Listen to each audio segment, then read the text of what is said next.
Today, let's learn the first part of logarithmic operations together. When it comes to logarithms, we can think of what logarithms are. Speaking of computation, you also have a lot of rich learning experience. Have you ever thought that logarithms can be computed? What kind of operations can logarithms perform? What are the properties of logarithmic operations? Is there any difference between it and the operations we have learned before? All right, with these questions in mind, let's begin today's learning journey.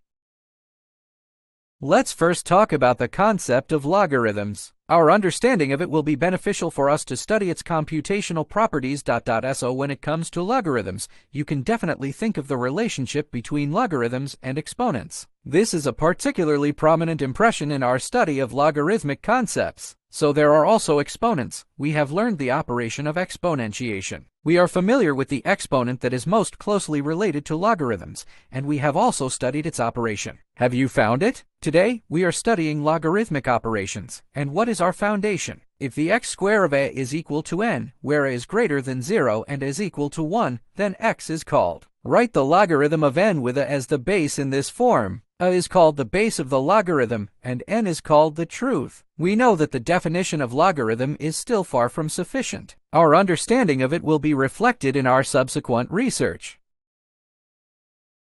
Okay, let's talk about the relationship between logarithms and exponents. Let's take a look at a where x equals n. We can also write x as the logarithm of n with a as the base. Similarly, when we see that x is equal to the logarithm of n with a as the base, we sometimes need to write it as x equals n. For example, in this example, I believe everyone is familiar with the operation rules of exponentiation. We would like to emphasize that when performing multiplication on exponents, exponents perform addition, exponents perform multiplication, and exponents perform multiplication. Over here, why do we emphasize the relationship between the operations performed by powers and exponents? I believe that when we reviewed the concept of logarithms and the relationship between logarithms and exponents just now, you should be able to understand the connection between them. We rely on the concept of logarithms according to a property of power multiplication. What are your thoughts? What calculation is performed on the observation index? Addition. I believe everyone is familiar with the relationship between the exponent under this computational structure and the logarithm we are studying today. Alright, now if we want to study the properties of logarithmic operations, which one should we start with? Should it be related to addition? Let's first consider the relationship between exponents and logarithms. Let's see that the power r of a is equal to m, and the power s of a is equal to n. This is in the form of 2 powers exponential form. Write it in logarithmic form, where r equals the logarithm of base m with a, and s equals the logarithm of base n with a. The multiplication of powers of the same base that we just expressed can be written as m multiplied by n equals r plus s to the power of a. Let's take a look at this form. Do we write it based on the concept of logarithm, where a is the base and the logarithm of min product is equal to r plus s? Can r plus s be expressed in this logarithmic form? So, do you think we can get it? The logarithm of m multiplied by n with a as the base is equal to the logarithm of m with a as the base plus the logarithm of n with a as the base. The left side of this equation is the logarithm determined by the product of the base powers. On the right side of the equal sign is the sum of 2 logarithms. If we describe it in exponential form, the left side of the equal sign is the exponent of the product, and to the right of the equal sign is the sum of indices. Pay attention to the relationship between them. So ultimately, the right side of the equal sign is in the form of an exponential sum. Our conclusion is based on the multiplication of powers with the same base,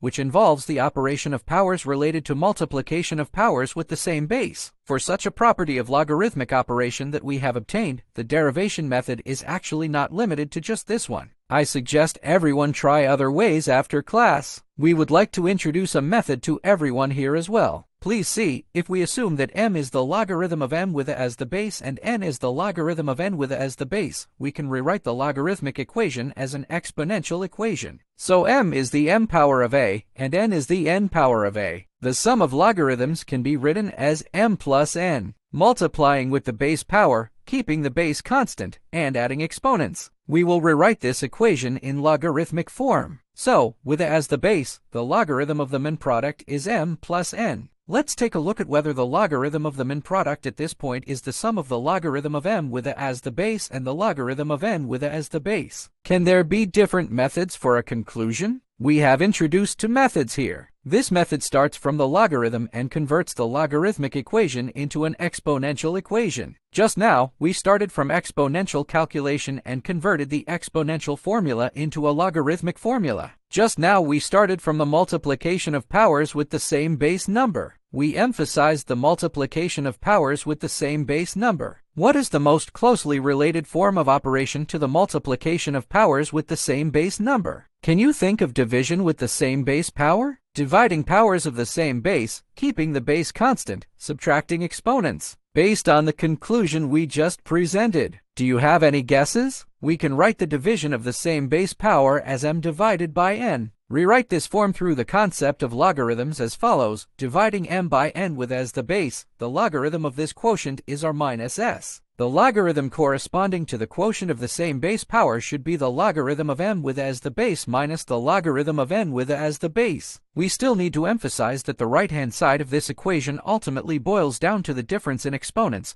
just like the sum of exponents just now. I believe you can still understand the property of logarithmic operations. Just now we talked about multiplication by powers of the same base, division by powers of the same base, and the relationship between multiplication and division. I believe you are very familiar with this. Can we use this as an opportunity to find a new method to deal with this property of operation? Can m divided by n be written as m multiplied by n to the negative power? Should we rewrite the form of commerce into the form of product? Okay, we have already learned this property of operation at this point. Waiting for the same result. Let's take a look at the next rule. X is equal to the logarithm of log with a as the base n, where the power of m to the nth of a is equal to the product of m and n of a. If a is greater than 0, m and n belong to R. What can we infer? Let m be equal to the power of a, that is, m equals log with a as the base and the logarithm of m, because the nth power of the mth power of a is equal to the product of the mth power of a and the nth power of a. We replace the mth power of a with m. We can wait until the nth power of m is equal to the product of the mth power of a and the nth power. So the logarithm of log to the nth power of m with a as the base is equal to min.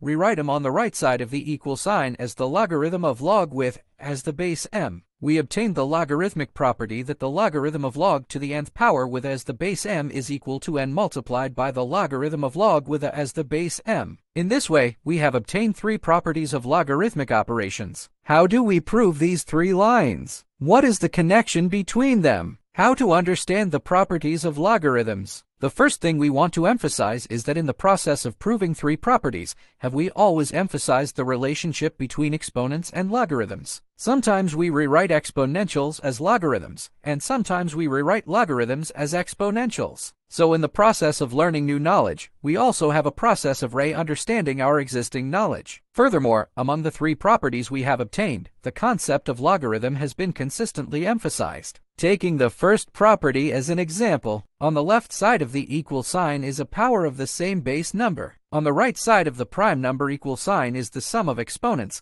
so it is expressed in two forms as the sum of exponents. So the second one is two ways to represent the difference in exponents, and the third one is the product of exponents. The reason why we are able to have such an understanding of these three different algebraic structures is due to our understanding of the concept of logarithms. In the process of the development of mathematical history, the properties of logarithmic operations have helped us solve large number operations well, so we hope that everyone can further understand its significance. Let's use the properties of logarithms we have learned to solve this problem together. The first one is the logarithm of 100 to the fifth root of log 10. We found that both the base and true numbers are related to 10. So we will write 100 below the fifth root as to fifths of 10. It utilizes the logarithmic property. Let's take a look at the second small question again. Multiplying 4 to the 7th power by 2 to the 5th power is considered a true number. Okay, we know the relationship between 4 minus 2 and the base 2. So we first use the logarithmic property of the product, which is written as the sum of logarithms, that is, the sum of exponents. Then we further simplify using the property mentioned earlier. Okay, let's proceed with the solution. Remind everyone that today's operation object is to convert the logarithm of the product quotient power into the sum and difference of exponents. The use of algorithms comes from our analysis of the computational structure. Let's take a look at this question again. Please use ln x, ln y, and ln z to represent this result. Please note that this true number is first in the form of a quotient, so we can write it as the logarithmic difference based on the logarithmic form of the quotient. Next, we will write the true numbers in the form of powers. Then use the logarithmic operation rules we have learned. The product is written as the sum of logarithms. How do you think this algorithm is reflected in the problem-solving process? Every step needs to be carefully considered, which is a special issue that we need to remind everyone to pay attention to when performing logarithmic operations. Let's do an exercise below. We just said that analyzing the computational structure is very important. In the final analysis, the logarithm of the product is equal to the sum of the logarithms of each factor. On the right is the rule of operation. Then we will examine the relationship between the true number 27 and the base number 3, as well as the relationship between the square of 9 and the base number 3. Shall we replace the true number with a power related to the base number? Use the logarithmic operation rule. Wait until the result equals 7. Okay, let's take another look. Log 5 plus log 2. This is the sum of logarithms. We can also use the logarithmic property of this operation. The product of two fractions can be written in the form of a sum, and the final result is log 1, which is equal to 0. Alright, let's move on to the next question. By adding 1/3 of the log to log 3, the result can be derived from formula 1, which equals log 1 and 0. Let's look at the next question again. Subtract the logarithm of log with a base of 3 and a base of 15 from the logarithm of log with a base of 3 and a base of 5. According to this algorithm, it is equal to the logarithm of log with 3 as the base and 5/15, equivalent to the logarithm of log with 3 as the base 1/3. We write 1/3 of the logarithm as the negative power of 3. The more specific algorithm is equal to the logarithm of negative log with base 3, equal to -1. Okay, let's summarize today's lesson together. Today we are studying the properties of logarithmic operations based on the concept of logarithms and exponentiation. We have summarized 3 properties. So, during this process, did you deeply feel the close connection between new knowledge and the knowledge we have learned in the past? Do you feel where our process of discovering a rule, our process of thinking, our process of demonstrating the accuracy of this rule, and our process of reasoning are all reflected? Okay, in the process of solving logarithmic operations, can we once again feel the emergence of logarithms and their impact on our mathematical learning and development?